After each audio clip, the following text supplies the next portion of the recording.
Nah, anak-anak, di sini Bu Ratna memiliki sebuah gambar. Coba siapa yang tahu gambar ini gambar siapa, nggih? Sultan Hasanuddin, pinter. Kemudian mungkin ada yang tahu mengenai Sultan Hasanuddin. Siapa yang tahu mengenai Sultan Hasanuddin? Ya. Sultan Hasanuddin berasal dari Goa Talo. Mungkin yang lain Sultan Hasanuddin. Ya, Alvin. Pinter. Sultan Hasanuddin berjuang melawan penjajah. Nah, tadi anak-anak sudah mengetahui mengenai Sultan Hasanuddin. Tadi ada yang sudah tahu mengenai Sultan Hasanuddin itu berasal dari Goa Talo. Kemudian yang kedua tadi Alvin tadi menyebutkan bahwa Sultan Hasanuddin berjuang melawan penjajah. Nah, untuk memperdalam pengetahuan kalian mengenai Sultan Hasanuddin, mari kita membaca teks berikut ini. Di sini Bu Ratna memiliki sebuah bacaan mengenai Sultan Hasanuddin. Siapa yang ingin membaca? Silakan. Sultan Hasanuddin ialah raja dari kerajaan Islam Goa Talo di Makassar, Sulawesi Selatan. Oleh Belanda, ia dijuluki ayam jantan dari timur karena kegigihan dan keberaniannya melawan Belanda. Ia membela kepentingan kerajaannya dan kepentingan rakyatnya dengan gigih. Nah, anak-anak, tadi kalian sudah membaca mengenai teks Sultan Hasanuddin. Sekarang Bu Ratna ingin bertanya kepada kalian, tadi dalam teks Sultan Hasanuddin, kira-kira apa saja informasi yang kalian peroleh? Siapa yang tahu? Sultan Hasanuddin dikenal arif dan bijaksana. Betul sekali. Yang lain? Ya, silakan Mbak. Sultan Hasanuddin dijuluki ayam jantan dari timur. Sultan Hasanuddin dijuluki ayam jantan dari timur. Betul sekali. Yang lain mungkin siapa? Silakan Mbak Risa. Sultan Hasanuddin berasal dari kerajaan Islam. Berasal dari kerajaan Islam. Betul mungkin yang lain? Bagus sekali. Mungkin perjuangan dari Sultan Hasanuddin apa saja perjuangannya? Melawan Belanda. Bagus sekali. Nah, anak-anak, tadi kalian sudah membaca mengenai teks Sultan Hasanuddin, nggih. Kira-kira teks Sultan Hasanuddin itu termasuk teks apa? Non-fiksi, betul sekali. Sekarang siapa yang masih ingat mengenai teks non-fiksi? Kemarin sudah. Ya, Mbak Dira, silakan. Teks yang berdasarkan kenyataan, pintar sekali. Mungkin yang lain? Ya, Mbak. Teks yang benar adanya, betul sekali Mbak Prista. Nah, jadi teks non-fiksi merupakan sebuah teks yang dibuat berdasarkan kenyataan yang benar adanya, realita tanpa adanya unsur mengada-ada. Kemudian untuk contoh teks non-fiksi itu ada banyak sekali, nggih. Misalnya ada biografi, kemudian ada buku teks, kemudian ada jurnal, kemudian ada eksposisi, autobiografi, dan lainnya. Jadi teks Sultan Hasanuddin tadi juga termasuk ke dalam teks non-fiksi. Kemudian untuk jenis teks non-fiksi.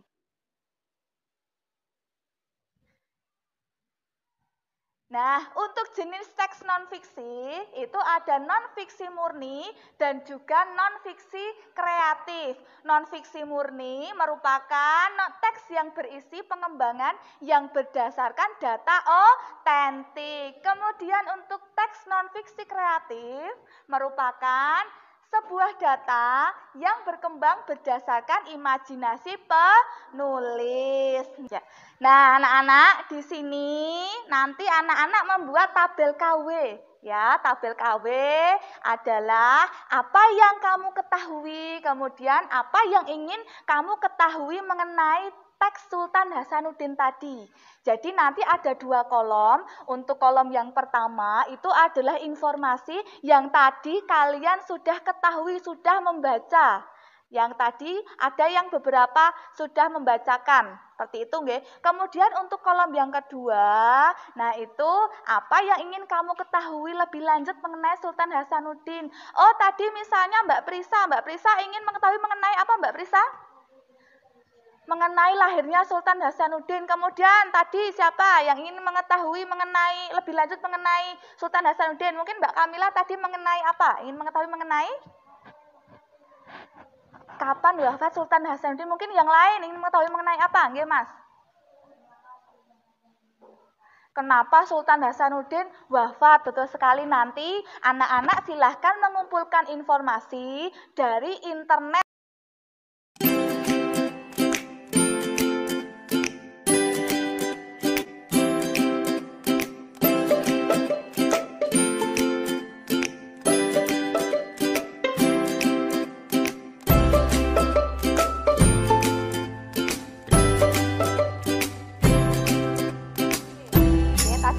Sudah mengumpulkan informasi di internet nggih.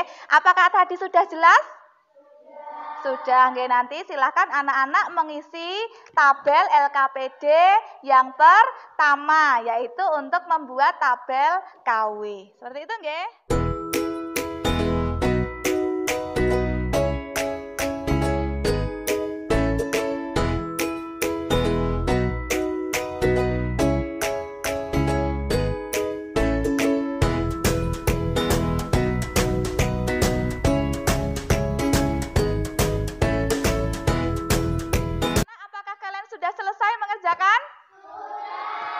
Sudah, nggih. Nah, anak-anak, nanti siapa yang ingin mempresentasikan, nanti saya akan memberikan bintang dan poin yang lebih. Nah, jadi siapa yang ingin mempresentasikan? Oh, nggih. Mbak Kamila dulu, silakan Mbak. Tentang Sultan Hasanuddin. Yang saya ketahui tentang Sultan Hasanuddin berasal dari kerajaan Gua Talo. Oleh Belanda, ia dijuluki ayam jantan dari timur. Dan Sultan Hasanuddin dikenal arif dan bijaksana. Apa yang ingin kamu ketahui lebih lanjut tentang Sultan Hasanuddin? Yang ingin saya ketahui dari Sultan Hasanuddin, kapan lahir Sultan Hasanuddin? Jawabannya pada tahun 12 Januari 1631.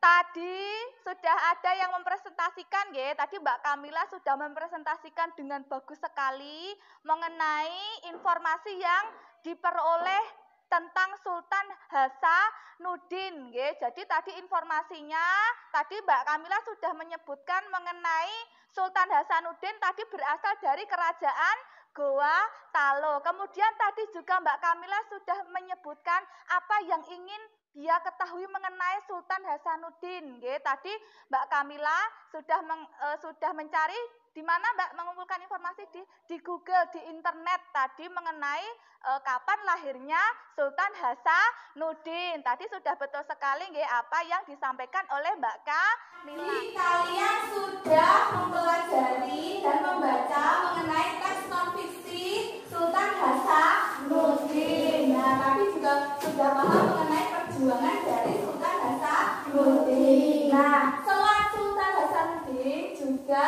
ada banyak sekali kerajaan-kerajaan Islam yang ada di Indonesia. Nah, hari ini Bu Ratna akan memutarkan sebuah video mengenai perjuangan raja-raja pada masa Islam dan juga peninggalannya. Nanti anak-anak silakan dilihat videonya dengan seksama.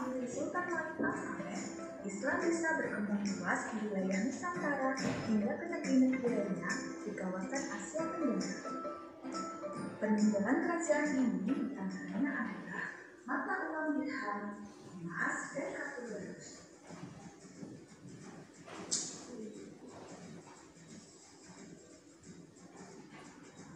Kerajaan Islam selanjutnya adalah Kerajaan Demak. Kerajaan Demak. Demikian pembelajaran kita pada pagi hari ini. Semoga bermanfaat ya. Semoga kalian selalu sehat ya. Selamat belajar di rumah. Assalamualaikum warahmatullahi wabarakatuh. Kira-kira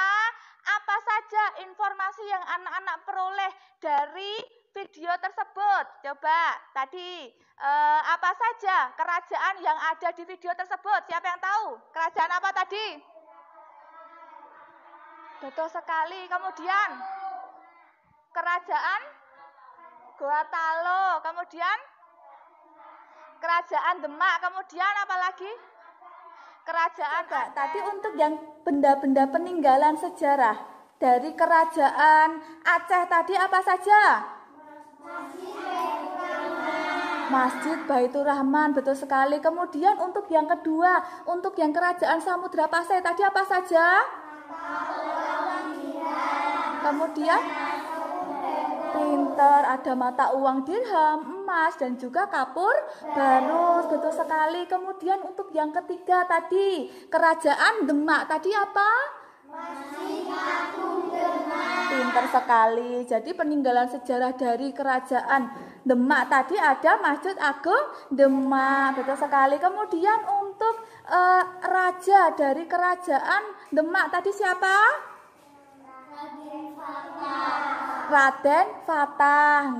Jadi kerajaan yang di video tadi ada apa saja? Yang pertama, kemudian yang kedua, kerajaan Demak, pintar sekali. Kemudian yang ketiga tadi, kerajaan. Agar anak-anak lebih mendalami mengenai perjuangan raja-raja pada masa Islam, silakan anak-anak mengumpulkan informasi mengenai perjuangan raja-raja di kerajaan Islam, boleh di internet, boleh melalui bahan ajar yang sudah Bu Ratna unggah di Google Classroom.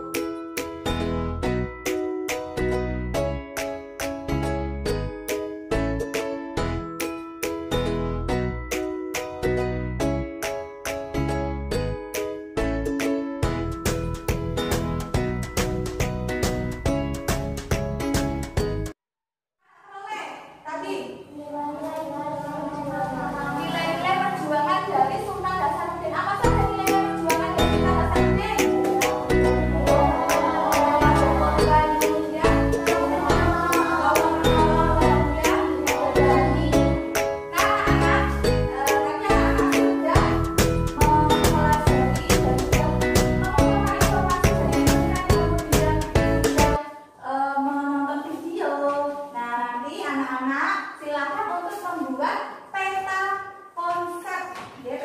Mengenai perjuangan raja-raja pada masa Islam.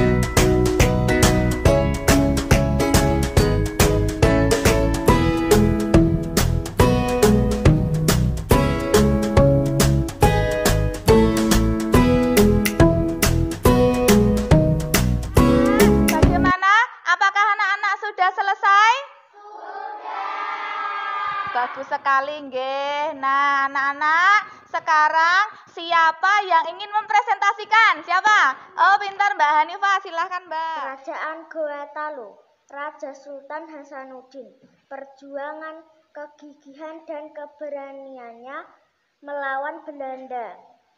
Peninggalan nama Jalan Universitas di Makassar. Sejarah Kerajaan Goa Talo menjadi kerajaan pertama di Pulau Sulawesi yang menerima Islam. Kerajaan Aceh, Raja Sultan Ali Mukhayatsyah, perjuangan menunjukkan perlawanan terhadap imperialisme Eropa. Peninggalan Masjid Baitur Rahman. Oke, kita beri tepuk tangan. Kemudian tadi Mbak Hanifah juga menyebutkan mengenai kerajaan Demak. Tadi rajanya siapa? Jadi tadi yang dituliskan Mbak Hanifah tadi sudah betul atau belum, nggih? Sudah betul sekali, nggih. Nah, anak-anak, tadi Mbak Valen dan juga Mbak Hanifah sudah berani mempresentasikan hasil jawabannya di depan kelas. Maka dari itu saya beri reward 1 poin, 1 bintang untuk Mbak Valen dan juga 1 bintang untuk Mbak Hanifah. Ya, kita beri aplaus sekali lagi. Anak-anak, tadi anak-anak sudah belajar banyak mengenai perjuangan raja-raja pada masa Islam dan juga peninggalannya. Tadi perjuangan raja-raja pada masa Islam salah satunya adalah melawan penjajah, nggih, perjuangan melawan penjajah. Nah, perlu anak-anak ketahui bahwa dalam perjuangan melawan penjajah itu ada cara yang unik untuk berkomunikasi, nggih. Cara pahlawan kita berkomunikasi ketika di medan perang, yaitu dengan menggunakan dan memanfaatkan cahaya matahari. Jadi, memanfaatkan pemantulan cahaya matahari. Pemantulan cahaya adalah proses terpancarnya kembali cahaya dari permukaan benda yang terkena cahaya. Kemudian, siapa yang tahu alat apa saja yang bisa digunakan untuk memantulkan cahaya? Siapa yang tahu? Kaca, betul sekali. Cermin. Nah, itu adalah beberapa alat yang bisa digunakan untuk memantulkan cahaya. Nanti silahkan berkelompok. Ini sudah saya buat kelompok, nggih. Jadi kelompok 1, kemudian kelompok 2, kelompok 1, kelompok 2, kemudian kelompok 3, kelompok 4, dan juga kelompok 5. Selanjutnya, nanti anak-anak silakan untuk melakukan percobaan menggunakan cermin. Nanti percobaannya di bawah sinar matahari, nanti dilakukan di luar kelas. Kemudian nanti anak-anak silahkan mencatat laporan percobaan tersebut di LKPD 3. Nah, anak-anak, nanti anak-anak silahkan untuk mendiskusikan kode yang ingin kalian sepakati bersama kelompok kalian, nggih. Nah, misalnya nanti kelompok 1. Kelompok 1 siapa kelompok 1? Ya, kelompok 1 misalnya kelompoknya Mbak Kamila. Nanti Mbak Kamila menggerakkan cermin ini ke bidang pemantul. Bidang pemantulnya misalnya pohon ya. Sekarang anak-anak melakukan percobaan tadi sesuai dengan kode-kode yang sudah kalian diskusikan. Nggih.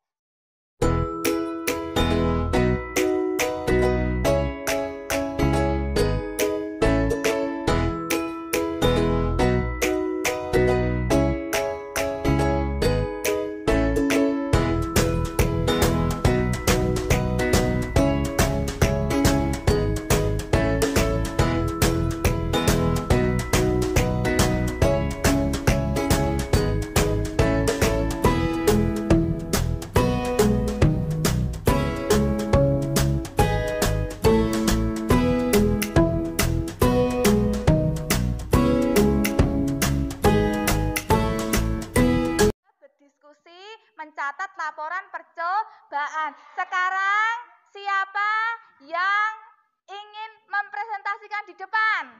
Ya, silakan. Teman-teman, kami akan melaporkan hasil diskusi dari kelompok kami. Laporan kegiatan percobaan menggunakan cermin. Nama percobaan pemantulan cahaya. Tujuan percobaan untuk mengetahui cahaya bisa untuk berkomunikasi, alat-alat cermin, sinar matahari, atau lampu. Langkah-langkah: 2 kali kode kita berlari ke depan, 3 kali kode kita jongkok, 4 kali kode lari ke kanan. Kesimpulan percobaan pemantulan cahaya dengan cermin. Jadi cahaya dapat digunakan sebagai alat komunikasi. Mbak Prisa, jadi Mbak Prisa tadi